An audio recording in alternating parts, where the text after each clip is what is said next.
E eu vou anunciando o comentarista que o Brasil inteiro consagrou. João Saldanha. Meus amigos. Como é que você quer, assim ou assim? Como você quiser, João. Não. Pô, essa luz, hein? O segundo depoimento, quando ele vai falar sobre... Cadê a máquina? O tempo que ele foi para a Rádio Guanabara com a equipe do Edson Leite.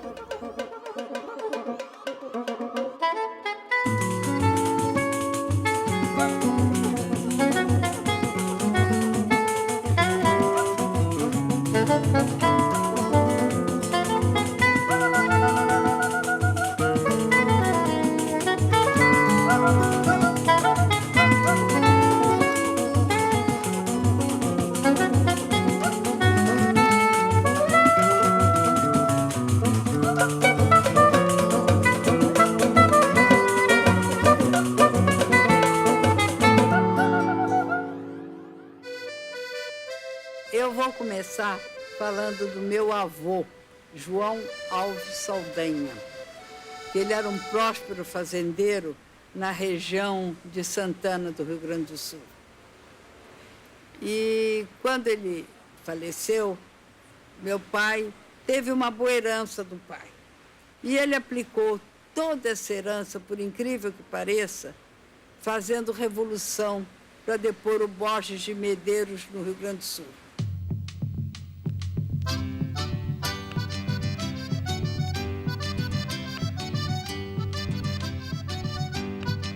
Minha família toda era grande criadora de gado, no duro latifundiário da fronteira, Uruguai e Brasil. Mitá e mitá. Você passou a infância ali, João? Na fronteira? Como né? exilado. Nós passamos do lado de lá, porque meu pai foi exilado, ele era chefe, caudilho gaúcho, ele era o líder da minoria, ele era libertador, parlamentarista, maragato. E eles tomavam o poder, às vezes tomavam o poder deles, aqueles troços, né? Uhum. Fugia para o Uruguai, vinha para cá. Então eu fui criado também lá, então eu falo mal os dois idiomas. E tudo que nós precisávamos em Santana era o João e o Aristides, que eram maiorzinhos e que atravessavam a fronteira e iam. Então eles levavam dinheiro, armas, munição. Que minha avó ficava no quarto, deitada, porque já estava perto de ter neném, num colchão em que embaixo era só armas. Então, aquilo para garoto era o quê? Era uma coisa deslumbrante, né? Achavam tudo natural. Era natural conviver com armas, com facas, com lutas, com discussões políticas, reuniões políticas na casa dele, ele pequenininho, os três escondidos ouvindo. Depois do Uruguai, quando veio a anistia, nós fomos para o Paraná. Depois da Revolução de 30, nós viemos para o Rio de Janeiro.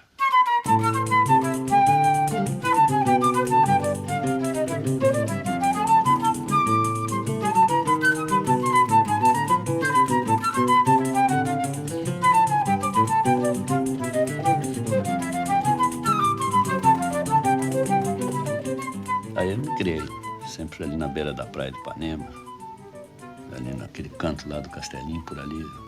Elegante, por favor, sempre João. Roupa de última grife, sempre elegante, bem apessoado e tal. Nós vivíamos aqui na praia, no posto 6. Mas eles jogavam muito futebol no posto 4, onde tinha o Neném de la Prancha. O João teve um dos maiores times de praia. Jogava Pirica, jogava Heleno, jogava o Sandro, né? Jogava o Corrente. Jogava muita gente boa. Eu me dedicava bastante ao futebol, mais ao de praia do que o de campo. O de campo já importava em certas restrições à minha própria vida. Por exemplo, a praia, você joga 2 horas de futebol na praia, não perde nem 1 quilo.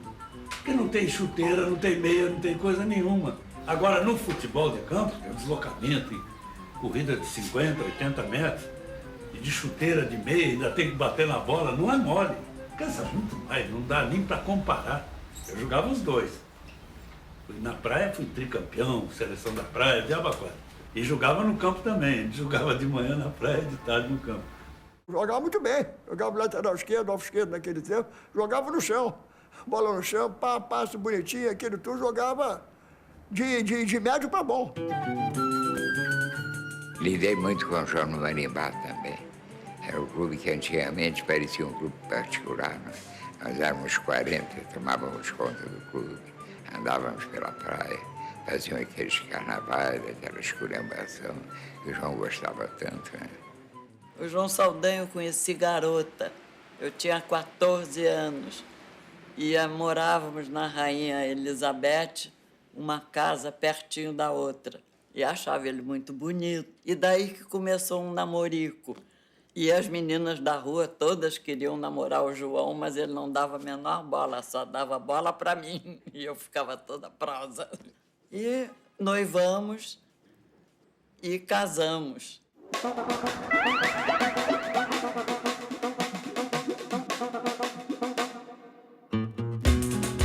Estava numa comitiva de jornalistas brasileiros se deslocando na costa da Normandia, naquela praia onde os aliados desembarcaram para retomar a França. E quando nós passávamos ali no trem, o João olhou para a praia e disse: essa praia me traz recordações que me emocionam. Nós fomos lá, até o João chorando. Eu digo: João, mas o que é, João? Não, estou chorando porque eu me lembro que aqui eu desci com Montgomery de paraquedas para tomar a África dos alemães de von Rommel. Bom, digo, pô, tá bem. E tinha aquelas histórias do João, né? Que todo mundo se deliciava, mas mantendo sempre um ceticismo com relação à verdade, se era tudo verdade ou se era um pouco de verdade, um pouco de mentira. Ninguém sabia direito, porque eram experiências que só o João tinha vivido. Era muito culto, sabia tudo, e o que ele não sabia ele inventava, né? Ele era capaz de discutir 2 horas sobre a bitola da Transiberiana. Começou a falar sobre a Revolução Comunista em 1917. O tal Kerensky falava muito do Kerensky, aquilo tudo. Depois ele mudou o assunto repentino, de Kerensky para Verdi. Pô, Verdi para Kerensky. Que Verdi? O Verdinho. Mas que Verdinho? O Verdinho era o compositor Verdi, o italiano. Ele pulou de um polo para o outro, porque tinha uma escola de samba que entrou, que ele achou que o plástico da escola de samba era do Verdi. Pô, tá bom. Então eu já estava... Saí de Kerensky para Verdi e escola de samba, então o papo já estava até às 4, 5 horas da manhã. O Nelson Rodrigues dizia, inclusive, que o Saldanha, os fatos divergiam totalmente das versões do Saldanha. E o Nelson dizia, pior para os fatos, que a versão do Saldanha era sempre muito melhor do que o fato. Quando estava no apogeu a Revolução Chinesa, um grupo de 15 jornalistas foi fazer cobertura do final da Revolução Chinesa. Eu era um deles. Foi o primeiro jornalista brasileiro, o primeiro brasileiro a entrar na China comunista, ou não? Não sei, porque tem cearense, tem cearense por todo lado, viu? É capaz de ter tido algum cearense que tivesse entrado. João via tão junto do Mao Tse Tung que uma hora ele pisou no pé do Mao Tse Tung e disse assim, pula, João! Não, eu vi Mao Tse Tung apenas 3 vezes. 2 vezes mais de perto e 1 vez de longe. E ninguém acreditava, claro. Tempos depois, conversando com o Rui Viotti, o Rui me contou que quando o João se separou da irmã dele, Rui, ficaram lá uns rastros do João no apartamento, livros e tal, fotos, e deu de cara com a foto do João, com aquela roupinha de chinês da Revolução, né? Ao lado do Xu Enlai ou Mao Tse Tung, não me lembro agora qual um dos dois.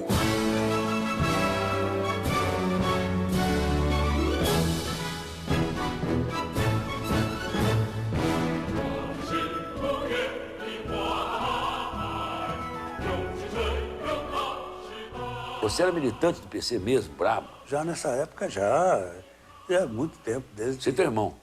42. Você e seu irmão? Sim. Quando afundaram os navios brasileiros, foi aquele dia que no dia seguinte nós entramos no partido.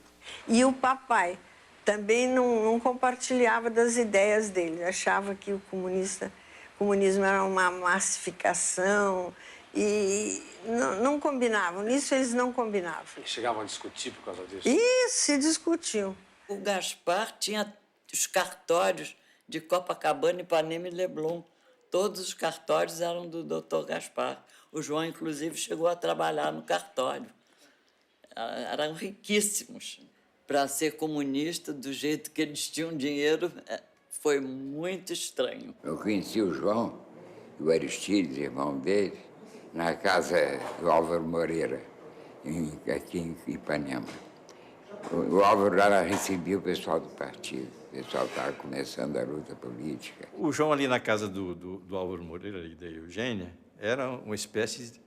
Era um líder, né? Ele que levava as pessoas para lá, fazia reuniões. Tinham épocas de desaparecimento total, onde ele nos mandava cartas que chegavam um pouco, nós não sabíamos de onde. Um dia, eu devia ser bem pequena, chegou na porta da cozinha lá de casa uma pessoa toda ensanguentada. Bom, mamãe imediatamente botou todas as crianças num quarto. E eu tenho a impressão que era o meu pai, que estava sendo carregado por um outro, que estava chegando por ali. Foi a época que ele foi baleado.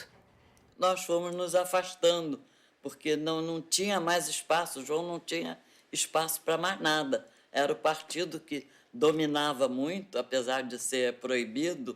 Eu tinha, inclusive, medo de ser presa, medo dele ser preso. Antigamente era mais difícil chegar ao Comitê Central. E o João chegou. Ele chegou à direção do partido, à direção nacional do partido.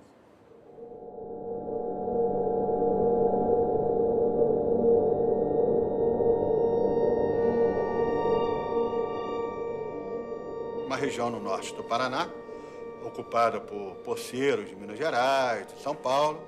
E ali teve um conflito muito sério, porque os fazendeiros, uma vez que os poceiros haviam já beneficiado aquelas terras, eles pulavam em cima das terras para usurpar, né? Na sua maioria, ali eram camponeses pobres. Gente que trabalhava com a sua família. A minha casa, eles botaram fogo na casa, com tudo dentro. Botaram fogo. E aí não só tinha uma solução, era resistir. Na guerrilha havia um assistente político designado pelo Comitê Central do Partido Comunista Brasileiro, e esse assistente político era João Saldanha. E chegou, inclusive, a pegar em armas, lutou lá do lado dos camponeses, entrincheirado. E o velho João ajudou nisso aí, claro, que ele montou o esquema. Nós saímos de carro, saímos um carrão bacana, saímos clandestino, cruzamos, fomos para São Paulo.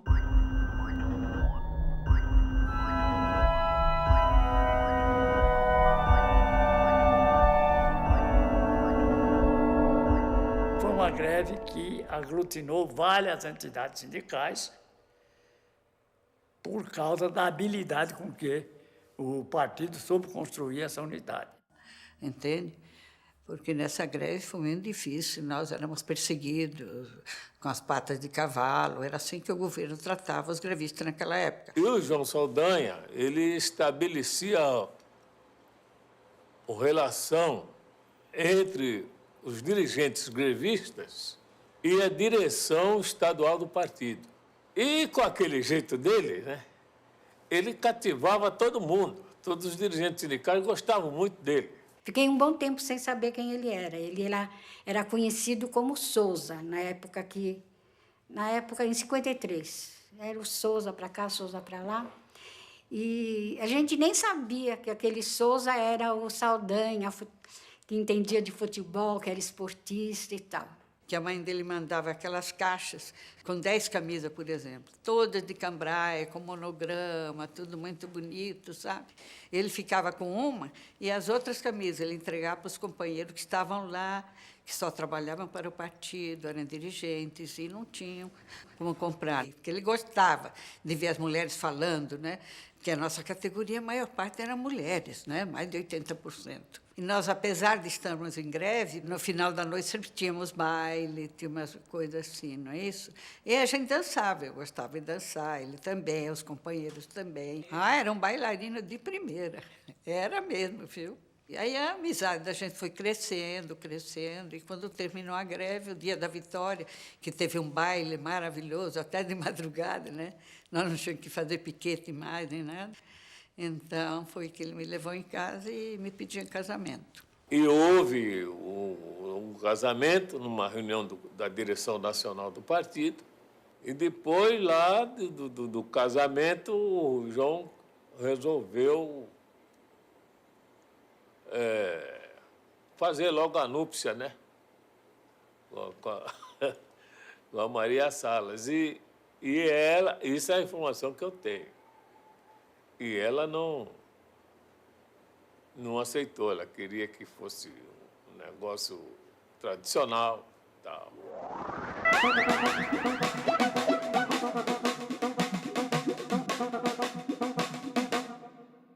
Havia um bonde da Light, 12. O bonde 12 era Gávea ou era Leblon. Aí o João discutiu com o motorneiro. Parece que o motorneiro bateu no fusquinha dele. Ele soltou para brigar com o motorneiro. Aí o português soltou, passou a mão naquele ferro para dar logo uma porrada nele, né? Aí disse assim, pô, que covarde. Pegar um cara magrinho como eu, com barra de ferro, você é muito mais forte. Vamos na mão, vamos na mão. Aí o português, no que devolveu a barra de ferro e pendurou no bonde, o João correu, pegou a barra de ferro e deu uma porrada no português. E entrou no carro e foi embora. Quer dizer, esse era o João Saldanha. Ele me conheceu com maiô de 2 peças. Eu sempre usei no interior um maiô de 2 peças. Parecia isso, 2 dedos da barriga, nem um umbigo não ficava de fora. Primeira vez que vai à praia aqui, não pode ir. Enquanto você não tiver um maiô decente. Mulher minha não anda com a barriga de fora. Falei, pera lá, rapaz, tá demais. Sabe? Foi campeão pelo Botafogo, na minha gestão.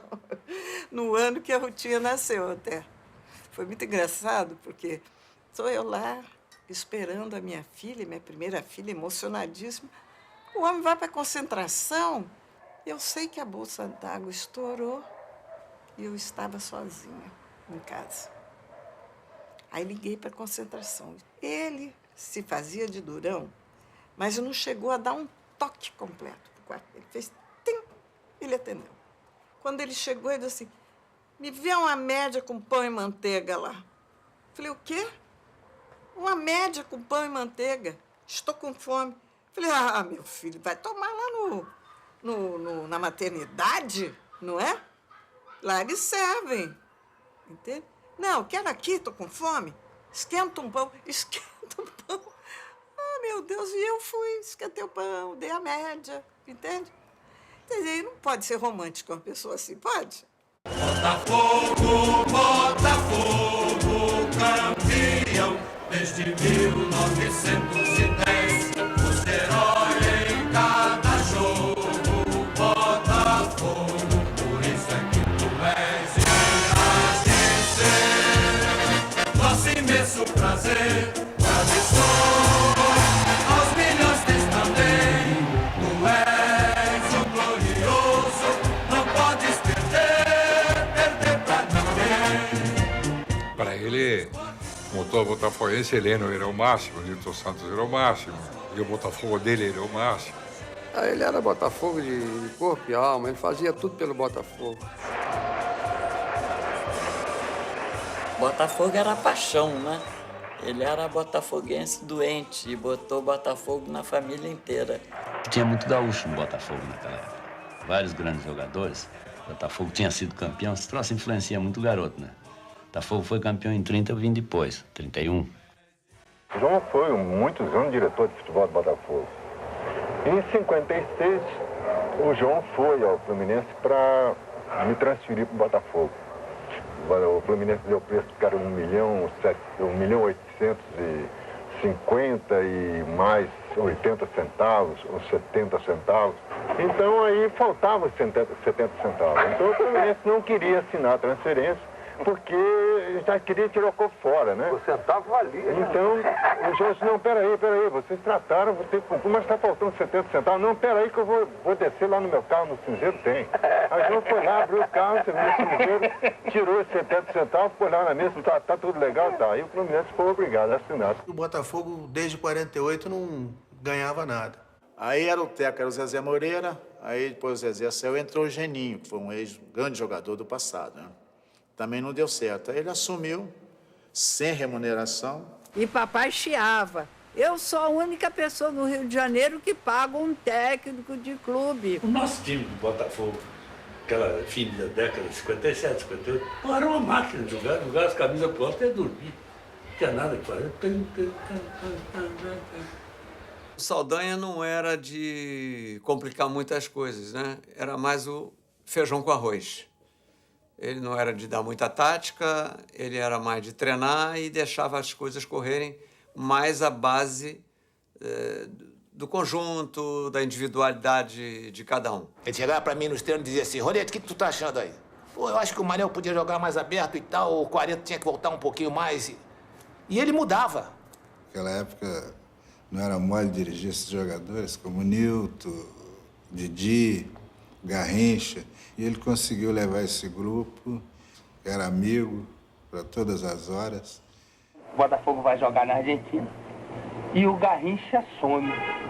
Aí, de repente, o João passou concurso de tango. Tá lá. Não deu outro, tá lá o Mané. Ele com uma magrinha, baixinha, mulher pesava uns 20 quilos. Tava o Mané, era finalista e um outro casal, ganhava $20. Mané, seu sem vergonha, ele. Eu também caí na gargalhada. Eu nunca proibi um jogador de sair para se encontrar com uma mulher a hora que ele quisesse. Dizia, fala comigo que é para preparar. E queriam saber o que o jogador fazia. Veio uma jornalista, Marisa, perguntava como é que é a relação sexual dos jogadores assim, entende? Minha filha, eu nunca vi, que se eu tivesse eram 3 e mais de 2, sabe, suruba. Então, porque muitas vezes, às vezes por parte da imprensa, faz um sensacionalismo em torno disso, fulano saiu com uma mulher, eu digo, ótimo, pô, então eu queria que ele saísse com um homem. Você tinha que frear o Garrincha, né? Não. Quem é que vai frear o Garrincha? O Mané, o coração bateu, estando viva, poxa. Não tem. Vai segurar o Garrincha, ele pula a janela, ele foge, ele se atira.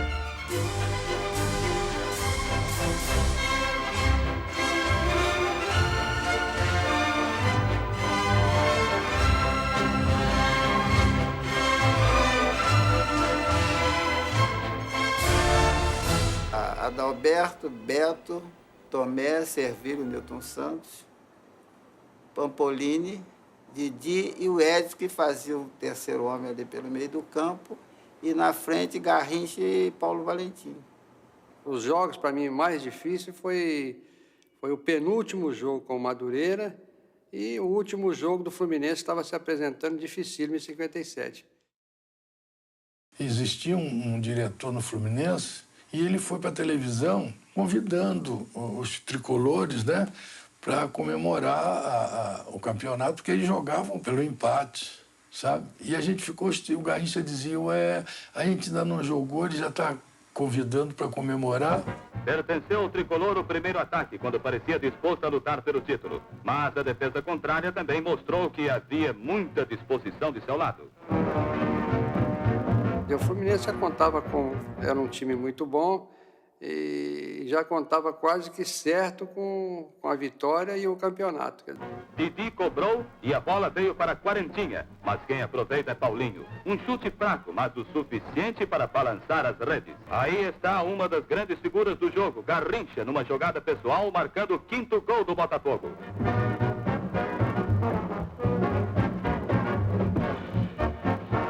O Fluminense jogava por empate.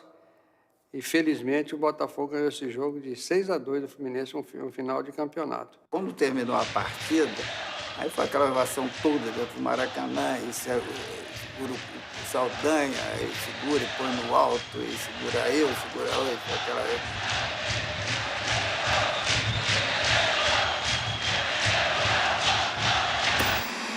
Aqui no Brasil, a novidade, tem um idiota que escreveu isso outro dia, eu até sacanei, sou obrigado. A novidade do líbero, minha Nossa Senhora. Um técnico chamado Raplan, na Suíça, em 1925, devido à modéstia e à debilidade do futebol na Suíça, é até hoje, tudo eles ganham da gente, mas é muito fraco. não forma, não vai na Copa do Mundo. O cara achou de tirar um lá da frente e botar de sobra. Atualmente, a preparação física é indispensável. O cara tem que saber se posicionar em qualquer lugar do campo, onde ele estiver. Como atacante, como defensor, como isso, como aquilo. Acabou completamente aquele futebol estático. Um goleiro, 2 backs, 3 alvos, 5 linhas, não. Não, sai daí, aqui é minha posição, porque isso não tem mais. E eu vou anunciando o comentarista que o Brasil inteiro consagrou. João Saldanha. Meus amigos, eu quero arranjar um emprego de comentarista para você. Você vai ser comentarista. Porque eu ia ao Maracanã com ele, eu só saía depois que todas as luzes se apagavam, você acredita? Porque juntava um bolinho em volta dele, era uma loucura. E ele ficava explicando, e falando. O cara tem que ganhar dinheiro com isso, né? Ora, eu estava aflita, porque eu digo, não vai entrar um, como é que vai ser?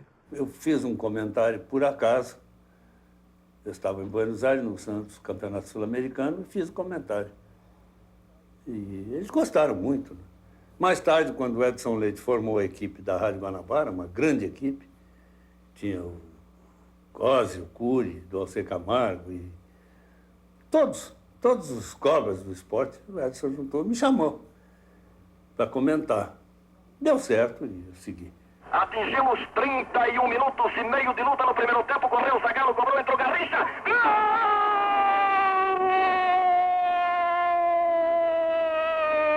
Gol do Brasil! Garrincha! João Saldanha. Perfeição de Jorge de Zagallo, segunda edição do gol contra a Inglaterra. Combinado. Amarildo saiu para o meio e Garrincha entrou pela meia esquerda, conforme eu fizera contra a Inglaterra. Então, você olhava o João, ouvia o João, você tinha a nítida impressão de que o João era veterano no assunto. E não era, né? Porque ele criou um estilo próprio de narrar, não é? De comentar, que foi espetacular. Com a maior simplicidade, ele atingia a grande massa do futebol, né? Revolucionou a forma de comentar, tirando toda aquela coisa rococó, toda aquela coisa, vamos dizer assim, antiga. Você podia acompanhar o João Saldanha de rádio em rádio. Todo o Maracanã, a gente rodava o Maracanã, a turma estava ouvindo o Saldanha.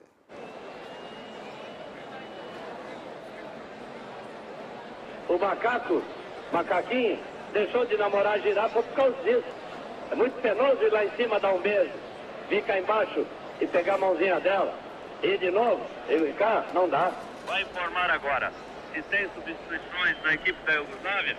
Entrou ali um com pinta de baiano, entrou no lugar do outro aí, num desses vídeos qualquer. Isso me preocupa porque nosso meio do campo está sacrificado. É o lugar do carregador de piano. Excelente arbitragem do senhor juiz, sei lá como é o nome. Aí eu estava falando no problema do Mário Viana, mas já fez o comentário dele, de maneira que... Ainda não?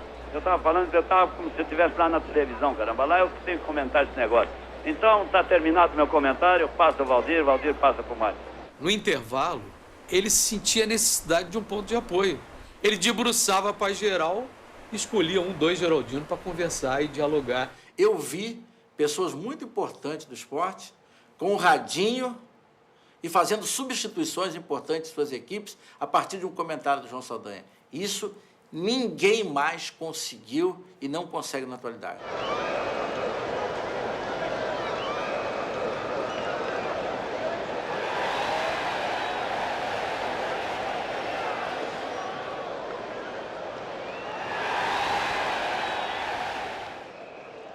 Coreia 3-0. João Saldanha afirmava, Portugal tem condições de vencer. Profeta, velho?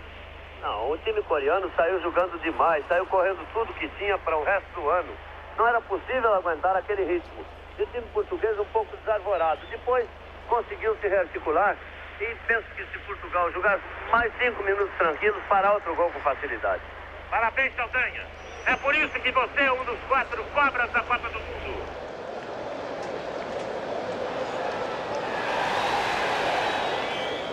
Walter Clark me chamou para a televisão e eu fui, em 61, por aí, mais ou menos. Aquele tempo era a TV Rio. E fiz 2 minutos. Mas ele veio para a TV Rio e se projetou. Pela maneira simples dele, pelas atitudes que ele tomava. Em suma, ele cresceu e cresceu muito. Sou nem contra a favor. Em quem fique bem, que use. Eu sou contra o cabeludo que não lava o cabelo, que tem piolho na cabeça, o piolento. Aí eu sou contra. Na seleção eu sou radicalmente contra. Não dá. Por exemplo, num dia de vento, um cara dirigindo automóvel, um cabeludo, nos olhos tem que fazer assim. A bola vem, tem que fazer assim. Nos crioulos, Black Power, com aquela grama daquele tamanho, aí abaixa, diminui, eles perdem a conta da bola. Já vi o Zequinha na frente do gol, dar uma cabeçada, amorteceu aquilo no Black, na grama, e o goleiro pegou assim. Agora, se pega num coco bem raspadinho, eu estou falando do ponto de vista técnico. Agora, se eles gostam, faz umas perucas aí, ajeita, trouxe na hora do serviço, usa uma ferramenta, na hora do rebolado usa outra, compreendeu? Olha aqui, ó. É isso aí. Amaciou a bola, ó. A bola é capaz de parar aqui. Agora, que ele ande assim na rua, eu acho bacana, acho legal. Entendeu? Agora, no meu time não joga, não. É só isso, eu acho que não dá mais nada, não. Nunca deu pra achar que o pai não estava aprendendo. Ao contrário, às vezes até, sabe aquela coisa, brigou com o pai, era um saco, porque, pô, eu ia ouvindo ele de cada esquina, porque tinha neguinho, né, ouvindo o jogo. Saldanha, quantos filhos você tem? 4. 3 meninas e um garoto.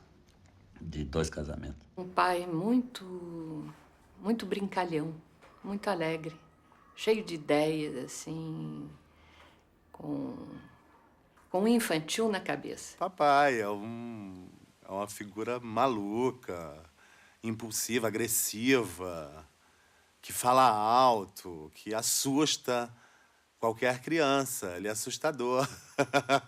É um monstro, igual um King Kong, que você tem medo, mas você se atrai por ele. Quem imagina que uma menina e um menino vão ter no quarto, na cabeceira da cama, né, como ilustração da cabeceira da cama, Pancho Villa e Emiliano Zapata, eram as nossas irmãs. Então, assim, todo mundo tinha crucifixo, anjinho, não sei. Eu tive que aprender a ser filha de um homem público. Era muito difícil para mim, no bonde, que eu ia para o colégio de bonde, de repente ouvi no banco de trás alguém dizendo aquele idiota, aquele não sei o quê, aquele botafoguense doente está falando isso. E a minha vontade era partir para a briga, partir para pegar. Então, eu aprendi a ser filha e a separar, como ele sempre fez, separando família da vida pública dele, de todas as vidas públicas, né? Tanto da política quanto do futebol. Pensando assim, eu acho que o papai não nasceu para ser papai. Ele nasceu para ser o João Saldanha. Me disse uma vez, eu escrevo 30 linhas, porque depois da 30ª o leitor não lê mais. Ele foi um excelente escritor. Tinha um texto de primeira ordem, porque ele escrevia como falava. Foi um mestre no coloquial. Tinha essa coisa de cada frase que se inseria no texto, mas que depois tomava vida própria e saía por aí, a gente incorporava, todos nós incorporamos um monte de frases, e expressões, palavras utilizadas pelo Saldanha. Eu, às vezes, precisava de uma página em aberto e ele disse, vem para cá que eu vou bater uma matéria para você. Aí eu chegava lá, ele começava a bater o artigo, estava conversando comigo enquanto batia. Falando, e aí, você fulano, não sei o quê, o que você achou desse filme? Você leu esse livro, não sei o quê? E aí, eu falando com ele, preocupado, como é que pode? Ele batendo a máquina. Quando ele acabava o artigo, ele arrancava a folha da máquina, aí dizia assim, corrige os erros. Ele nem lia. Sem dúvida alguma, dentro da imprensa esportiva brasileira, era como um mito. Um homem, por mais lido, tinha um bom conhecimento de futebol, quando queria cuidar de futebol. Como crítico também, era frequentemente leviano, às vezes chegando ao campo da irresponsabilidade. Tem gente que gosta do jornalismo marrom. E ele fazia, de certa forma, jornalismo marrom. João Saldanha era desse jeito. Eu precisava de Sonrisal e bicarbonato para falar com ele.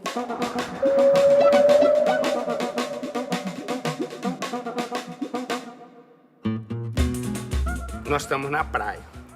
E a praia era o ponto de encontro de bater papo e tal, falar do Botafogo, que era o assunto quase que recorrente. Aí ele vem, senta. Ô, João, você aqui, ó, papapá, estamos sentados ali.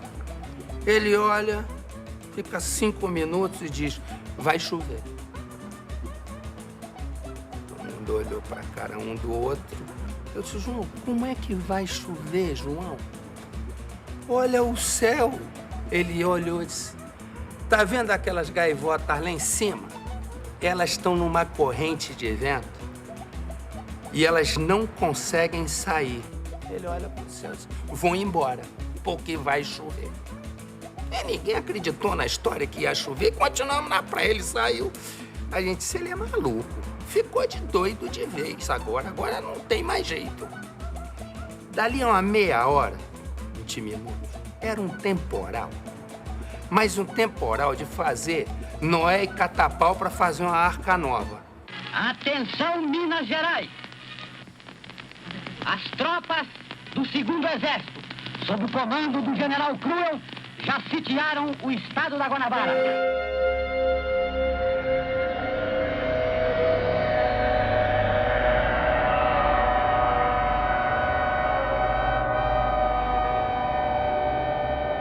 Em 64, veio a Redentora, né? 1º de abril e 31 de março e tal. No dia 2, eu fui trabalhar no Maracanã, Rádio Nacional. Aí o meu coleguinha, o senhor não pode usar mais esse microfone. Até tirei o dedo dele assim, cuidado, pode ficar duro esse dedo aí. Eu aí fui para a Rádio Continental, que era uma cabine do lado, e perguntei se tinha emprego. O cara disseram que tinha. Eu fiquei trabalhando lá. Engraçado, é tão gozado esse troço. Eu saí da Rádio Nacional, a gente estava lá, dando notícia, e as tropas da legalidade, que não sei o que. Daí eu olhei, vi lá embaixo pela janela, que estava entrando polícia, exército, eu digo, acho que deu zero. Eu ainda disse para o Mário, que ele morava na Rua Bolívar, no 86. Eu disse, Mário, não vai dormir em casa. Eu não fui. Pô, eles bateram lá em casa. E bateram na tua casa? Levaram o Mário, levaram o Dias Gomes, eles passaram 2 ou 3 meses na ilha. Eu saí dali e digo, vou passar na última hora. Eu tinha um carrinho pequenininho e fui lá. Porra, chegou a malta com o Flávio Cavalcante, o Murilo Neri, e o Medina, comandando uns 4, 5 carros de cara, de policiais armados e tal. Aí nós trancamos a última hora. Mas assim mesmo eles entraram na redação, jogaram as máquinas pela janela e nós fugimos pelos fundos, pelo telhado.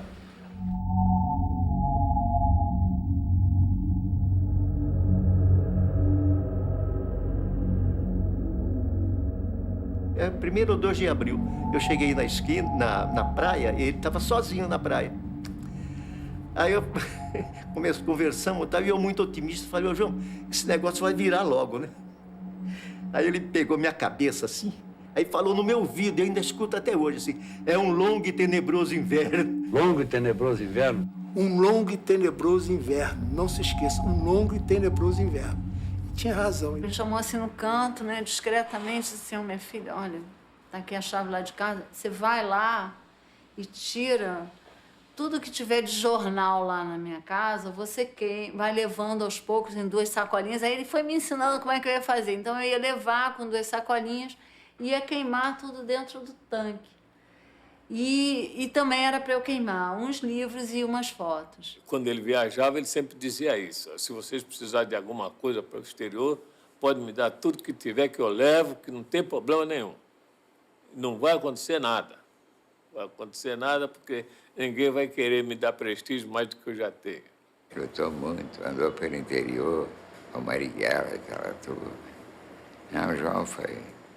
Era útil para qualquer tarefa.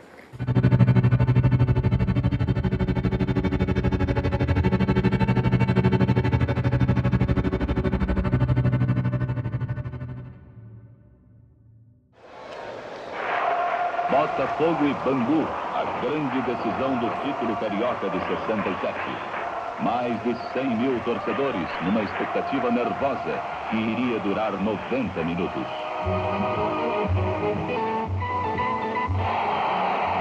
Manga, como todos os craques, com os nervos à flor da pele.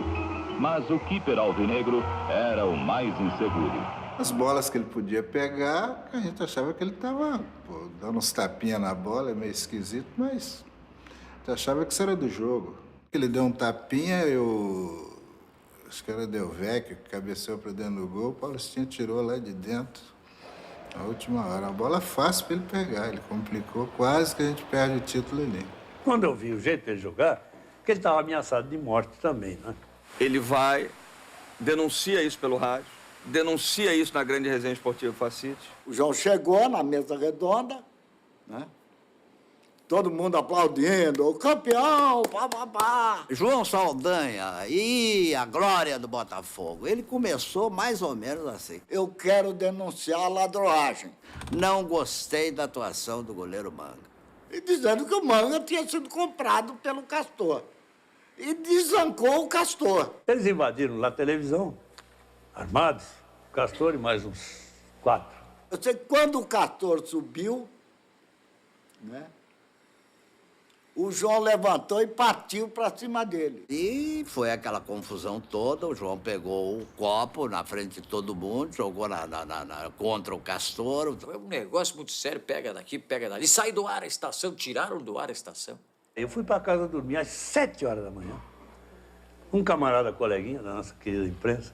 Então ele disse, olha, foi armado o seguinte. Amanhã tem o jantar dos jogadores. O jantar era numa terça-feira. Isso foi na segunda.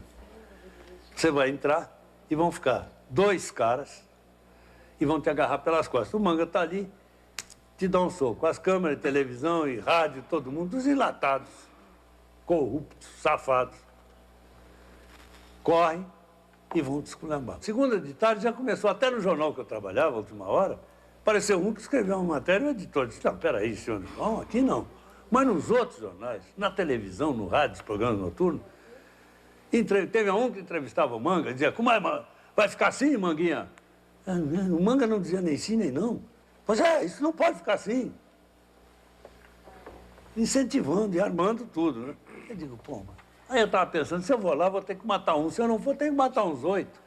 Então é melhor eu ir. Carreguei 2 ferros, botei na cinta e fui para lá cedo. Eu entrei por um outro lado e fiquei embaixo do Volkswagen. Fiquei todo doído, não aconselho ninguém a ficar embaixo do Volkswagen. Fiquei ali embaixo. Eu chego ali, estavam todos e eu dou de cara com ele. O Luiz Mendes estava presente também, veio falar comigo pedindo para que eu ficasse ao lado dele, que ele estaria ali esperando o Manga. Aí o Manga vem se aproximando dele e eu do lado. Falei, calma, tio, que é isso? Fica com calma. O Manga entrou, veio assim, deu uma volta, fez um reconhecimento, eu estou vendo ele ali. Foi lá nos 2 tiros e buzinou, assim como quem diz, ele não está aí ainda. Aí, quando o Manga vem voltando, eu pulei na frente dele. Ele levou aquele susto e ficou procurando a segurança. Aí ele partiu pro João.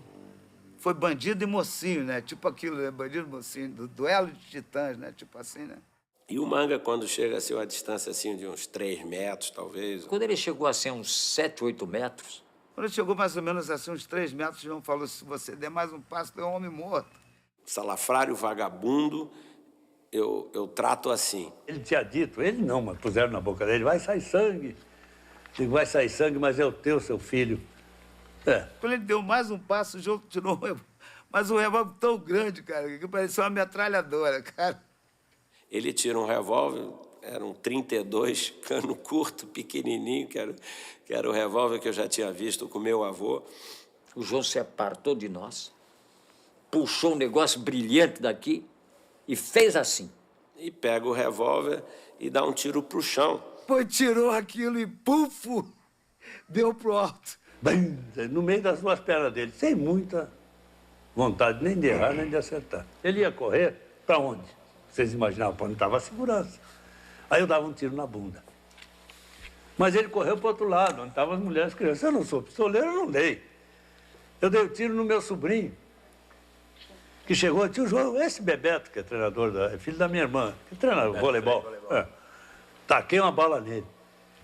Para ele sair fora. Eu não queria ninguém perto de mim. Sou besta. Aí peguei aquele revólver assim, tirei as balas, ostensivamente dei pro Teté, esse que é atual presidente do Botafogo. Aí veio a canalha toda, aí tirei o outro. Vem cá, esse é pra vocês, seus. Puta velho, saiu correndo. Aí o passarinho tava ali em cima, eu digo, desce, seu cachorro. Canalha, tá, não sei o quê. Ah, João, pô, eu não, não sei o quê, pula. Ele aí pulou. Eu dei 2 tiros na câmera. O Manga deu meia volta, cara. Nunca vi um velocista igual aquele. E o Manga pulou um muro 2 vezes mais alto do que ele. Pessoas que ele julgava, que poderiam ser amigas dele, que ele tratava bem, ele tratava como se fossem amigos, saía fora da linha, aí ele virava bicho. Ah, Nossa Senhora, para segurar o bicho era fogo, era fogo.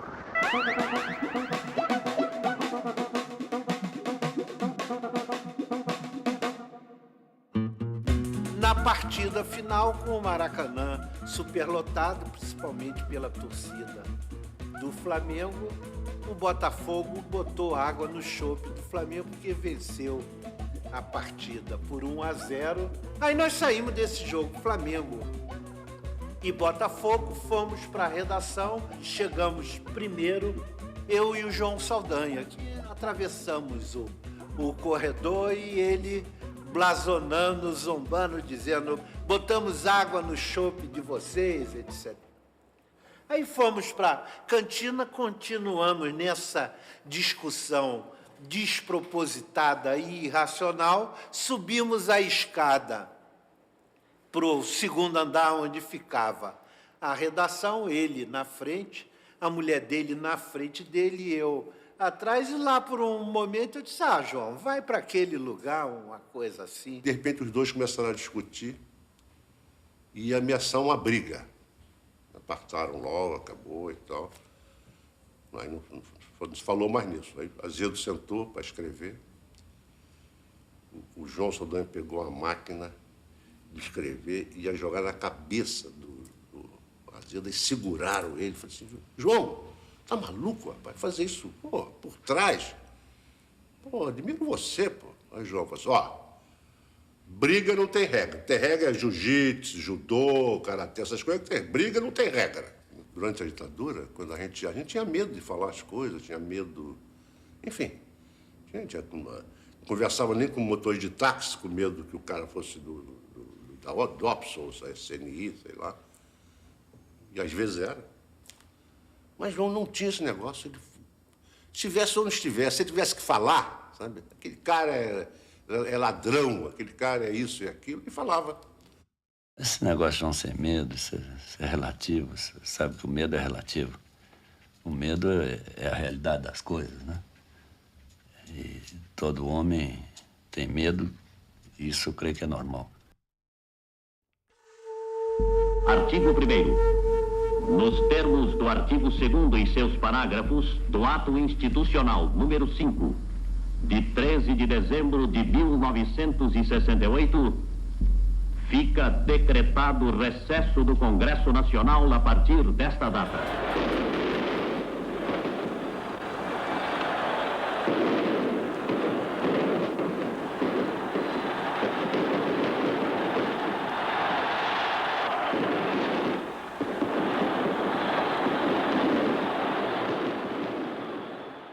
Em 66 foi uma decepção o Brasil, né? O Brasil perdeu a Copa e foi desclassificado na primeira fase, né? Então, depois da Copa, só as manchetes no futebol brasileiro eram só o seguinte: acabou o futebol arte, o futebol bonito do Brasil.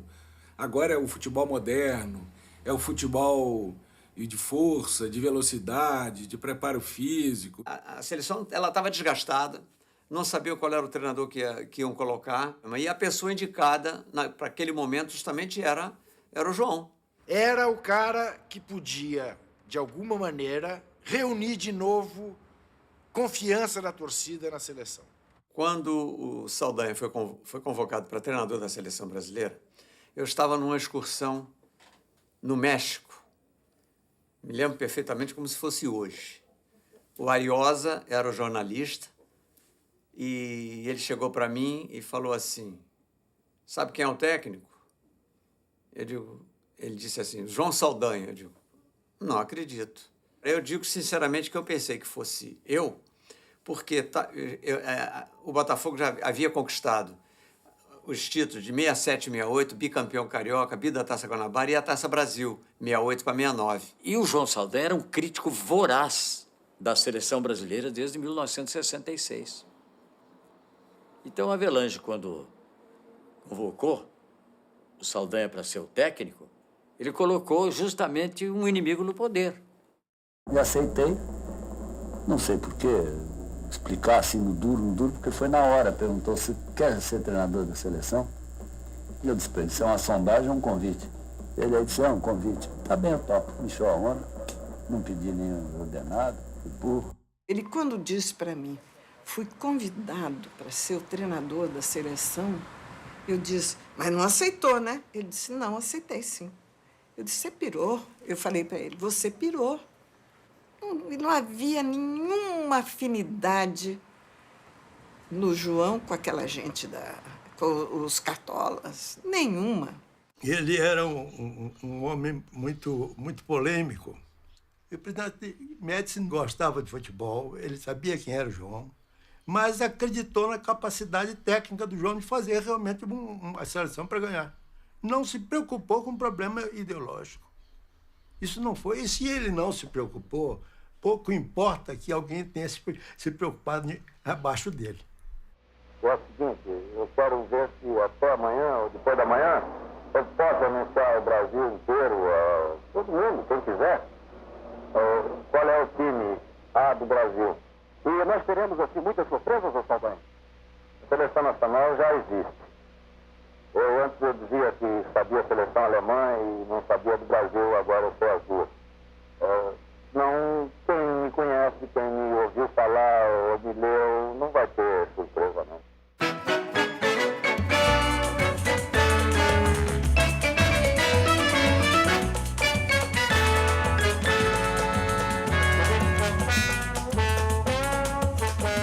O Saldanha mudou tudo. Primeiro ele criou aquele negócio das feras do Saldanha, né?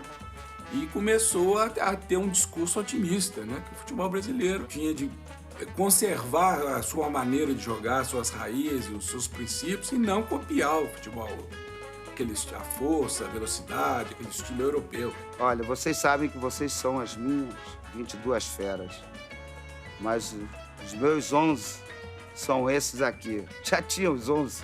Esses que não estão entre os 11, que não estiver contente, pode levantar o braço, pode ir pro quarto, pega a mala e até a próxima. Assim mesmo, foi radical. E isso eu acho que agradou a todo mundo. E ele discutia com a gente como é que é melhor. Por quê? Porque ele foi treinador de um time que tinha feras também. Então, ele discutia com a gente. Olha aqui, o jogo tá assim, assim, assim, assim, nós entramos assim, assim, assim, assim. O que vocês estão achando? Não, estamos achando que está indo muito o meio do campo, mas tem que voltar um pouco, a defesa tem que chegar mais... E a gente discutia ali. Posso explicar também por quê eu fui diretamente em favor do Saldanha para dirigir a seleção brasileira. Porque ele não era técnico de nenhuma equipe. Porque ele não tinha vínculo com nenhuma equipe no Brasil. Então ele podia fazer e desfazer sem a preocupação de agradar A ou B. É por isso que eu sou totalmente a favor de Saldanha na seleção brasileira. Aqui é o país do futebol. Agosto de 1969, Rio de Janeiro. Um simples bate-bola da seleção brasileira leva muita gente ao campo da Gávea. E ninguém paga ingresso.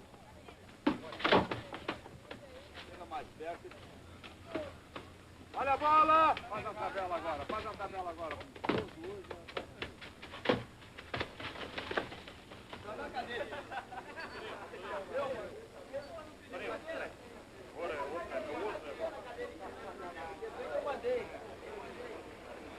Eu acho que a principal qualidade que um técnico pode ter é ser amigo dos jogadores. É o que acontece com o Saldanha. Porque um jogador que desconfia do técnico, eu acho que não existe coisa pior que uma equipe. E o Brasil tem conseguido esse ambiente bom graças a essa amizade que os jogadores têm ao Saldanha. E o Saldanha jogava para cima, né? Com aquele jeito dele visionário, meio delirante, né? De engrandecer, de falar as coisas. Ele tinha sempre frase de efeito, né? O Saldanha era muito marcante.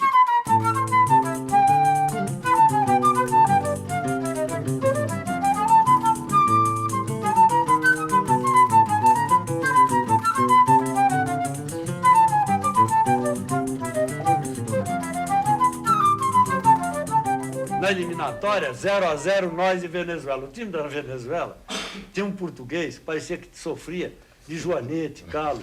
Era o zagueiro, coitado, caminhava assim. Eles não deram um ataque. Nós perdemos 10 gols, nosso time ria. Um perdia a bola, ria. Não, perdia. Chovia para burro. Quando eles vinham voltando para o vestiário, eu não deixei entrar. Não teve conversa, não, ele não vai entrar, não, fica aí. Vamos explicar depois no Brasil que nós não ganhamos desse time aí, desse português. Não é preciso dar instrução numa hora dessa para esses bandidos. Sabem tudo e estavam ali.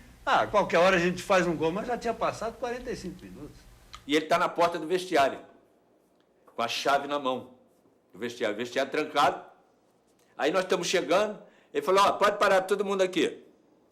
Aí parou aquele grupo na porta do vestiário. Ele falou assim, para jogar essa porcaria que vocês estão jogando, é melhor voltar para o campo. Não tem água, não tem que trocar roupa, nós estamos sujos porque o campo estava molhado e tal. Não tem nada. E a chave do vestiário aqui, vai procurar lá no campo. Jogou a chave do vestiário lá no campo. Não entrou ninguém. Então, tudo bem, voltamos pro campo. Aí metemos 5 nos caras. Aí, quando acabou o jogo, entramos, ele estava lá no fundo do vestiário, porque ele sempre ficava lá no fundo do vestiário. Aí, e aí, chefe, como é que é? E agora? Ele falou, olha aqui, o próximo jogo que vocês fizerem isso comigo, vai voltar todo mundo, hein? Eu não convoquei 22 damas. Convoquei 23 feras. Tiveram que ser 23. O sentido de fera é porque a fera mais braba é o homem. E é uma fera consciente. Nosso time nunca provocou. Nem vai provocar. A Confederação do Paraguai armou uma armadilha para nós. Nos colocou num hotel na beira da estrada. E à noite, lá para 9h30, a multidão compareceu lá, fazendo passeata em frente ao hotel. Houve o diabo nos dias que precederam o jogo numa guerra de nervos desleal e perigosa. Os 90 minutos seriam disputados nessa atmosfera tensa. Tava um inferno aquilo lá, tá certo? O time paraguaio era muito bom. Então ele disse para a turma toda, quando nós chegamos no estádio, ele disse para a turma toda, vamos para o vestiário e vamos entrar logo em campo. Vamos entrar logo, porque o que eles têm que jogar, eles vão jogar logo agora em cima da gente. Não vamos deixar para depois. E não deu outra coisa. Entramos em campo e jogaram tudo que tinha direito. E o que não tinha direito. Tá certo? Aí recolhemos, arrumamos e tal, entramos em campo e já não tinha mais nada para jogar.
Lembro de ter ido no Maracanã, naquele dia que, foi o dia que teve o maior público em toda a história do Maraca, né? Aquilo foi um negócio inacreditável.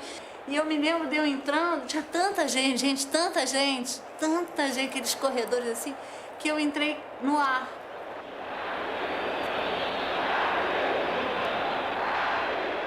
O único resultado que foi apertado foi o último contra o Paraguaio, 1-0, gol do Pelé, Maracanã com 210 mil pessoas, coisa linda, 210 mil torcedores.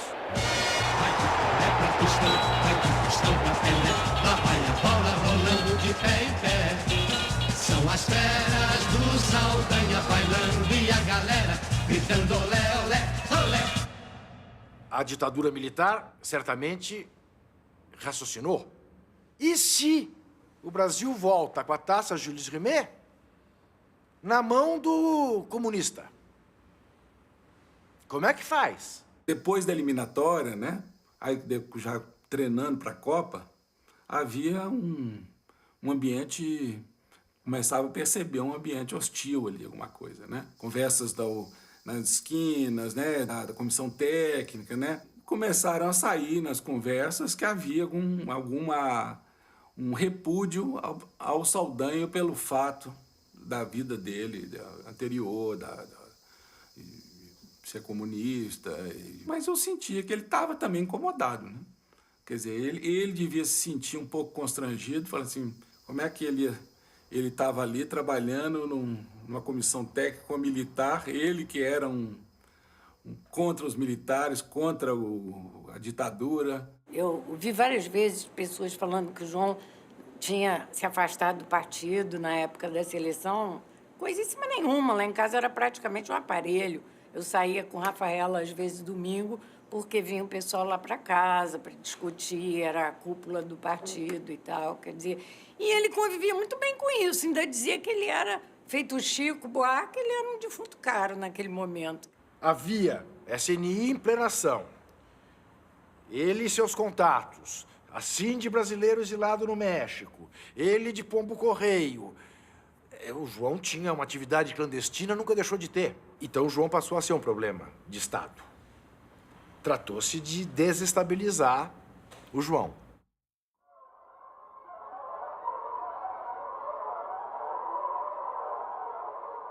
Tinha um lado da imprensa que estava do lado dos militares. Quer dizer, e esse lado da imprensa, do lado dos militares, futucava o João alucinadamente. Toda semana saiu uma notícia de alguém falando mal do João. O João era um prato para qualquer provocador. Sabendo o estopim que o João tinha, bem curtinho, eles ficavam instigando. Quando eles quiseram meter Leão de Chácara, espancador e torturador, tal de Guarani, aqueles tudo torturador, eu botei para fora, na hora. Aqui não. E tive um tremendo atrito com a direção e a cúpula da CBD.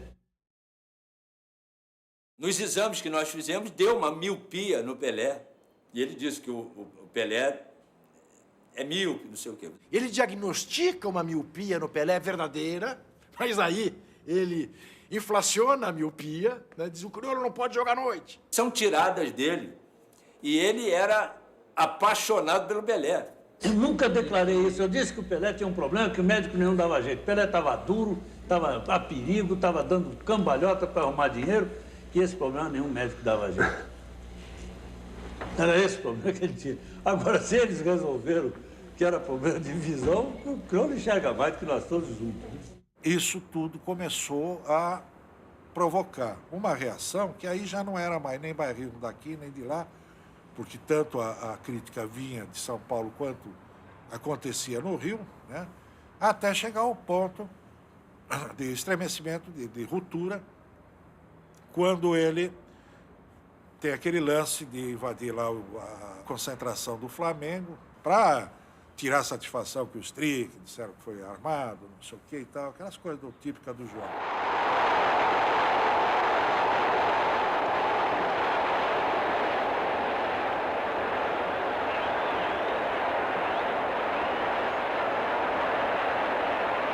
O Médici quer o Dario, porque o Dario jogou muito bem pelo Atlético contra a seleção brasileira no Mineirão. O Médici quer o Dadá. Coincidentemente, também o presidente da Associação do Médici está no Rio Grande do Sul. E ele parece que havia sugerido o nome de Dario para ser convocado. O que você acha da sugestão do presidente? O Brasil tem 80 ou 90 milhões de torcedores e gente que gosta de futebol. É um direito que todos têm. Aliás, eu e o presidente, ou o presidente e eu, temos muitas coisas em comum.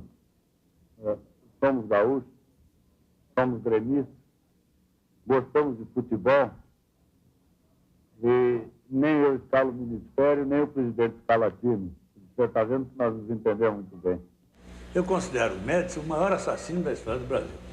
Bom, o cara matou amigos meus, então eu vou pactuar com você desse?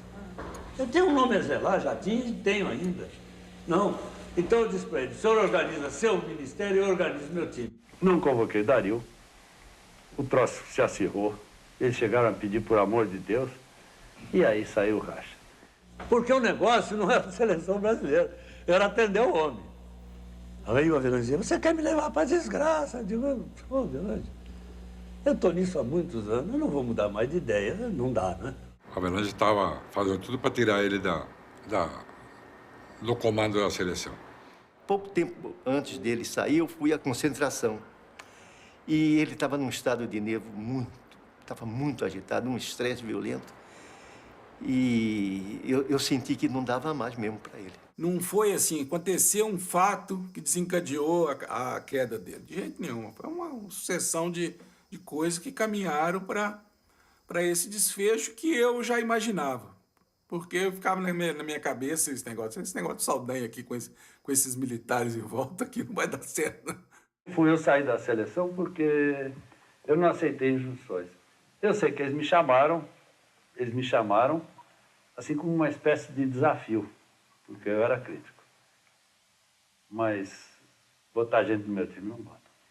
Me chame de provinciano que se quiserem, que o nosso futebol tinha e tem condições para ganhar esse troço, mas não teria condições de ganhar esse troço com injunções políticas, com o time que sai do bolso do colete desse ou daquele cartola. Eu quis modificar isso. Não foi possível. Já voltei para a minha trincheira de luta. Não me incomodo. Eu sou o homem de luta. Eu não me calo em relação ao futebol brasileiro. Não me calei antes, não me calei durante a seleção brasileira. Foi isso que aconteceu, meus amigos. Participei ontem da mais ignominiosa, cínica e suja reunião que nem na minha longa vida pude assistir sequer em cinema ou em teatro. Muito obrigado e até amanhã.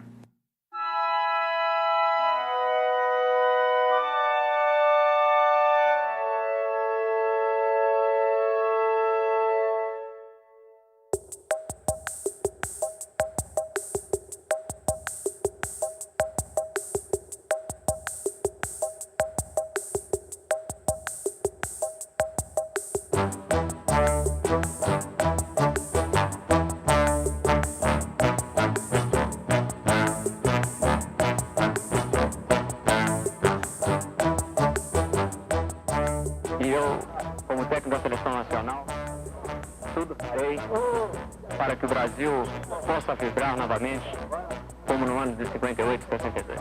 Explicação rápida das convocações. Félix, por exemplo. O Félix é um jogador que já teve integrado a seleção, um jogador experiente. Roberto. O Roberto é um ponta de lança que, no meu entender, necessitava a seleção, um ponta de lança agressivo. Dario. O Dario é do mesmo estilo do Roberto. Nós estamos também necessitando de mais um jogador, por isso eu convoquei 2 pontas de lança de características iguais, mas que não tinha dentro da seleção.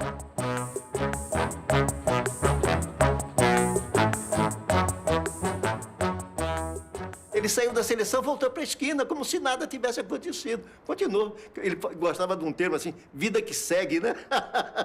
E aí, quando ele sai, ele é acolhido pelo Roberto Marinho, né, que o resguarda, porque aí ninguém sabia o que podia acontecer.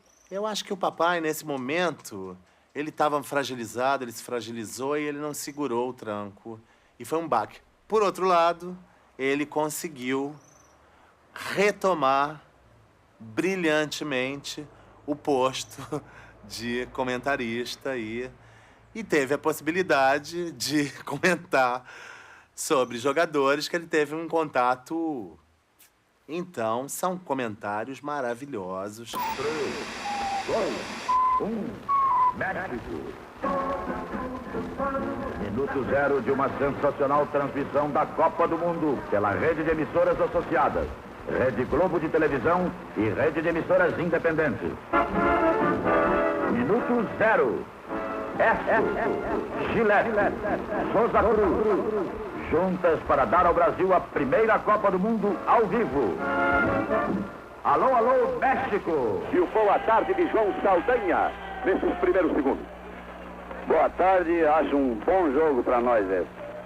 É um jogo muito cuidadoso. Nós só temos o Tostão lá na frente e o Pelé mais ou menos lá na frente. Os uruguaios têm apenas o Fontes lá na frente e mais ninguém. Então é um jogo cuidadoso e creio que isso deverá decorrer pelo menos durante uns 15 ou 20 minutos. E acho que a tônica e tática de nosso time deve ser paciência. Everaldo no corte. Saldanha. É visível que na hora da onça beber água, o time uruguaio se acalmou antes do nosso. Nosso time tem que ir um pouco mais. Está excessivamente cauteloso. Aí vai Jair. É, advertência. Aí vai ficar apresentando cartão aí o dia inteiro. Pelé esteve bem. Tostão subiu muito de produção. Já está com mais músculo, já está com mais perna. Fez uma partida, principalmente de primeiro tempo, primorosa e conquistou 2 gols, como todos sabem. No time do Peru, um time perigoso, um time que joga aberto, joga franco, um time que joga agressivo. É um time igual ao nosso, sendo que o nosso tem mais qualidade. Tem os mesmos defeitos do nosso time e tem um goleiro pior ainda que o nosso. Bola para Rivelino, Rivelino para Jair, correu pela ponta esquerda, traiu o Paquete, passou por ele, lança a pelota Pelé, Pelé dominou, Carlos Alberto está livre, correu, Carlinhos, atirou, gol!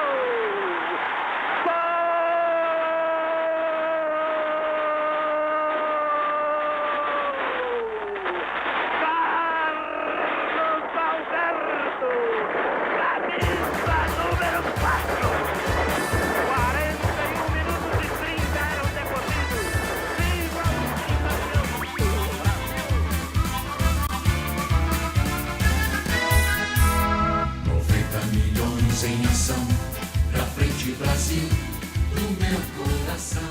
Lará, lará, lará, lará, lará, a porrada comendo, nego sendo massacrado, torturado, prisão. Salve a seleção, de repente é aquela corrente pra frente. Parece que todo o Brasil deu a mão, todos ligados na mesma emoção. Tudo é um só coração, todos juntos vamos pra frente Brasil, Brasil. Salve a seleção, todos juntos vamos pra frente Brasil, Brasil. O concurso Senhorita Rio foi uma festa bem quente e moderninha, começando pelo desfile dançado, reunindo as 47 candidatas inscritas pelos clubes cariocas.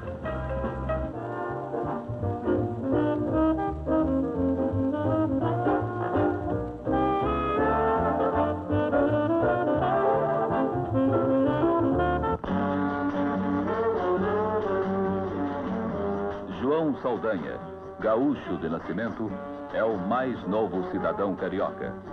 O título foi-lhe conferido pela Assembleia Legislativa da Guanabara, mas Saldanha quis recebê-lo na rua, em plena Miguel Lemos, famoso reduto boêmio artístico esportivo do Rio.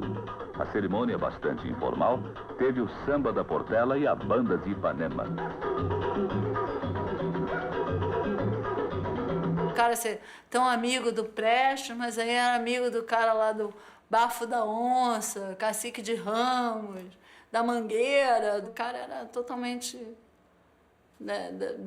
do povão, né? Ele tinha essa coisa, né? Várias tribos. No início da década de 70, quando lançaram a loteria esportiva, o João Saldanha foi escolhido como homem para divulgar a campanha da Caixa Econômica no lançamento da loteria esportiva, que era grande barato, que a MPM preparou uma baita campanha. A MPM fez uma pesquisa de qual a figura do esporte mais credenciada, com mais credibilidade para dar o recado.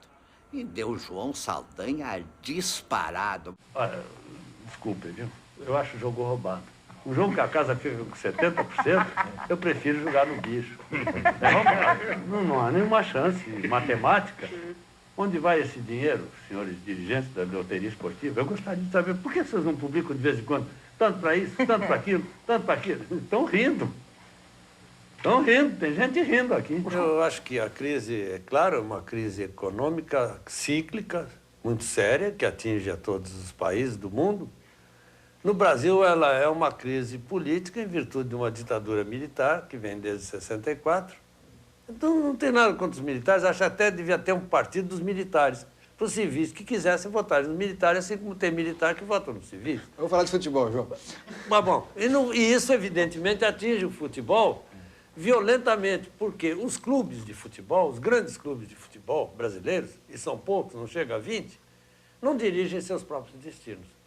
O João era um revolucionário em todos os sentidos, era um cara preocupado com a modernização do nosso futebol, era indignado com a maneira como o nosso futebol era gerido lá atrás, né? Se você pegar colunas do João do começo dos anos 80, você vai ver que o quadro que ele descreve é tal e qual o quadro de hoje. Ele sempre foi combativo, foi sempre agressivo até. Tá. Como é que ela pode saber o que ele faz, Oswaldo? O que ele pode fazer? Para aí, fala direito. Não, mas não é aqui, como é que Fala ele direito, pode saber fala qual é com o voz. contrato dele? Fala direito, fala com a voz assim, tá? O Parreira foi treinador da seleção brasileira. Não fez um treino digno do nome de treino.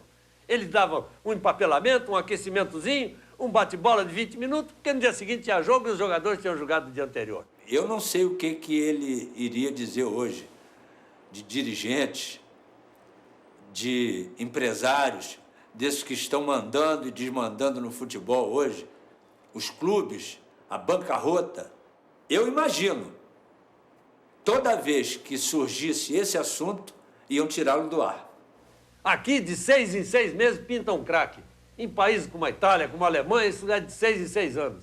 Agora, por amor de Deus, senhores governantes militares, deem duas coisas. Deem eleição direta e independência do futebol.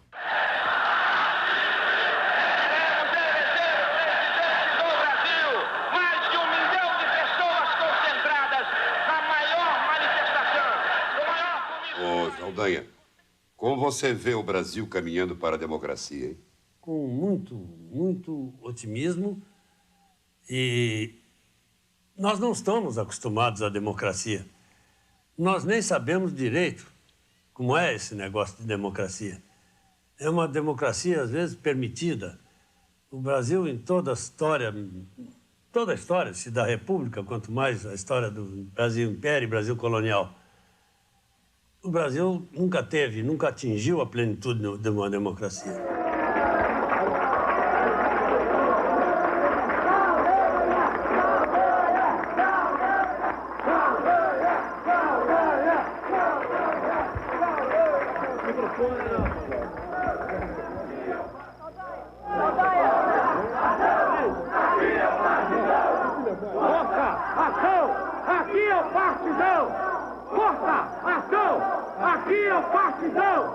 A nossa posição é de apoio ao governo da nova república, ou apoio de transição. A nossa posição é de que o Brasil volte a um regime legal com uma Constituição à altura das tradições democráticas e do potencial e do futuro do Brasil. 85, o Marcelo Cerqueira foi candidato a prefeito e chamou o João para a chapa dele. O João já não estava muito bem de saúde. Eu tenho a impressão que ele levou como uma causa, como uma coisa para dar um pouco de relevo ao partido, um pouco de exposição às ideias dele. A perspectiva era até de ser eleito, de haver mesmo a eleição do Marcelo. Você sentia isso na rua, na campanha e tal, por causa do João. Por causa dos discursos que o João fazia, da participação que ele tinha e do prestígio que ele já tinha na cidade aí, né? Tinha na cidade. Ele candidato a prefeito, vice-prefeito, a gente com esse feirão e tal, né? E lá, o Marcelo Cerqueira, aquele negócio. De repente, o motorista de ônibus para assim do lado dele, o motorista viu ele, parou, e era simpatizante, evidentemente, dele. Olha aí, Saldanha, o Botafogo, ó. Aí ele fez assim, aqui é para você, ó. E o cara saiu rindo, achou engraçado, porque era a reação popular. Era muito bom andar com ele, fazendo campanha, porque as pessoas amavam e gostavam, ficavam. E num dos debates mais famosos, foi na UERJ, o auditório da UERJ superlotado, botando gente pelo ladrão e não sei o quê. E o Saldanha deu um show, fez uma conferência brilhante, falando sobre tudo. Então, ele está falando da política do partido, isso aqui. Aí, na hora das perguntas, uma moça levanta lá na plateia: ô, João Saldanha, qual a política dos índios, do Partido Comunista para os índios no Rio de Janeiro? Ele vira para a menina: ô, moça, índio no Rio de Janeiro só se for do cacique de Ramos.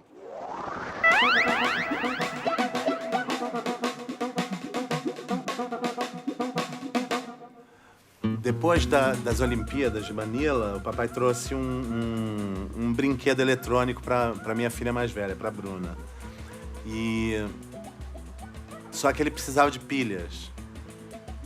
E pediu para a empregada descer, ele morava no Leblon, e dar um pulinho na farmácia da esquina para comprar as pilhas, pra gente ver aquela engenhoca funcionando, né?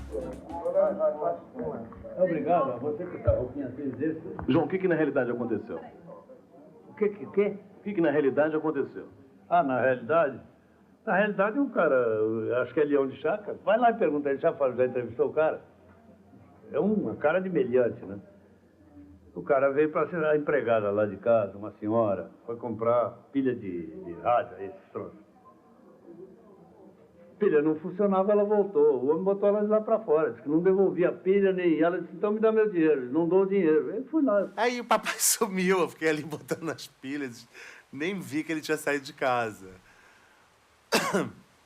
Quando eu me dei conta, a Zefa tava branca, a Zefa era preta, tava branca, falando: seu João foi preso.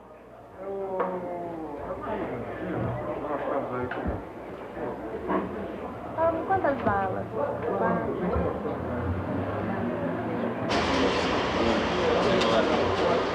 É o primário. Casado.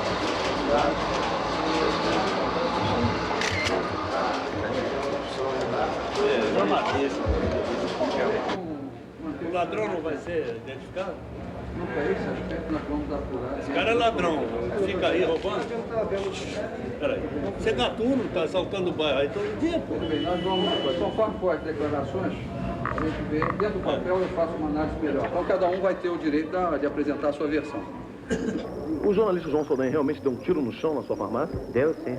Chegou a ameaçar os senhores? Ameaçou de toda forma que ele pôde.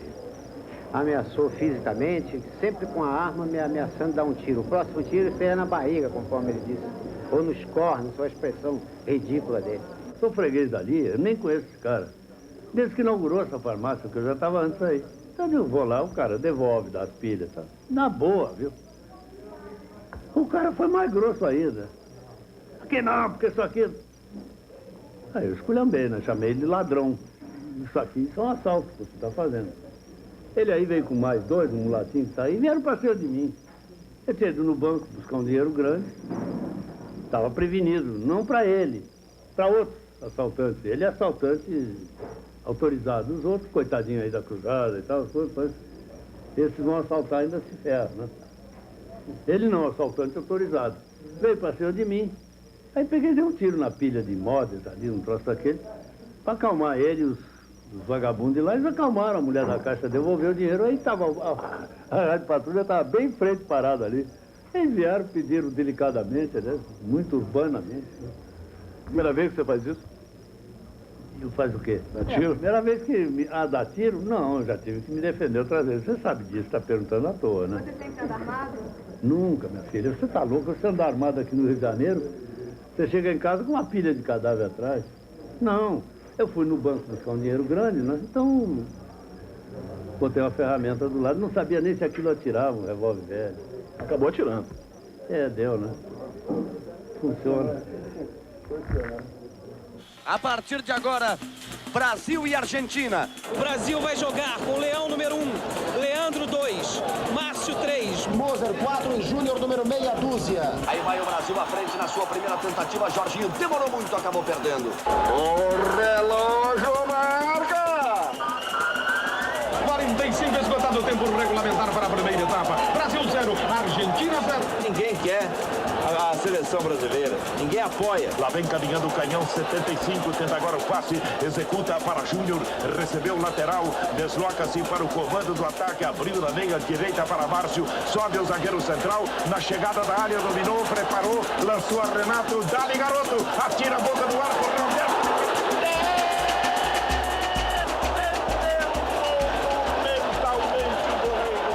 Tem uma porção de gente do Flamengo que está jogando para a seleção e não para seu time.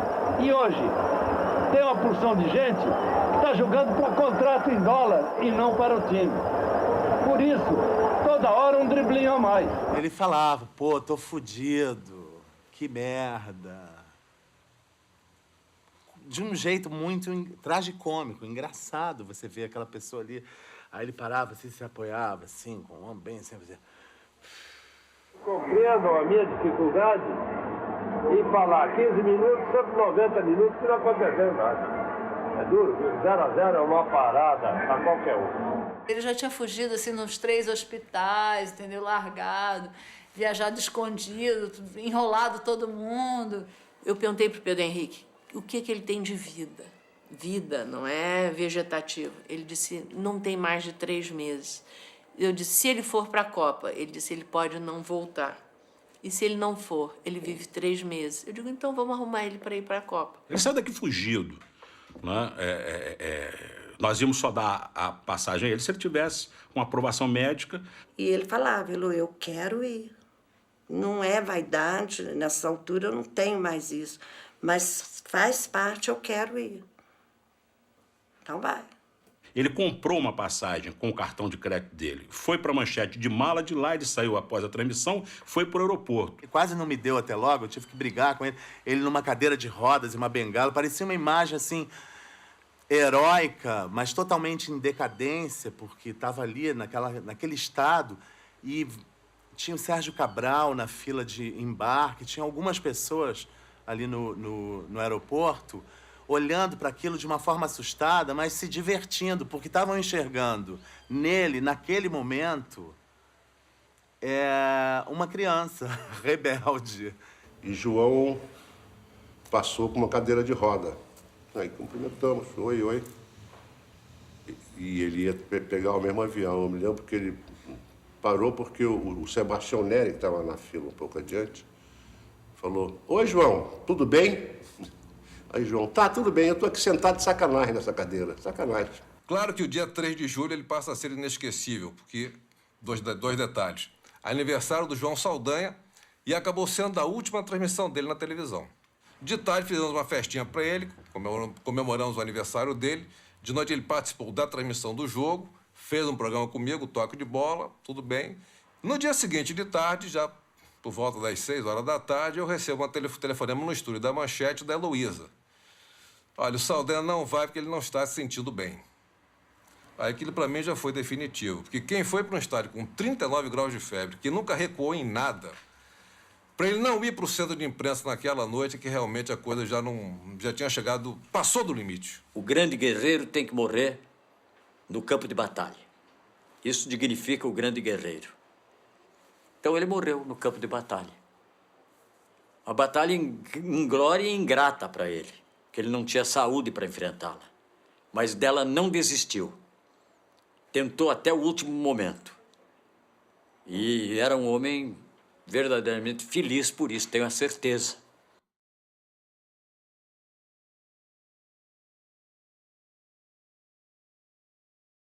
João, você é um otimista?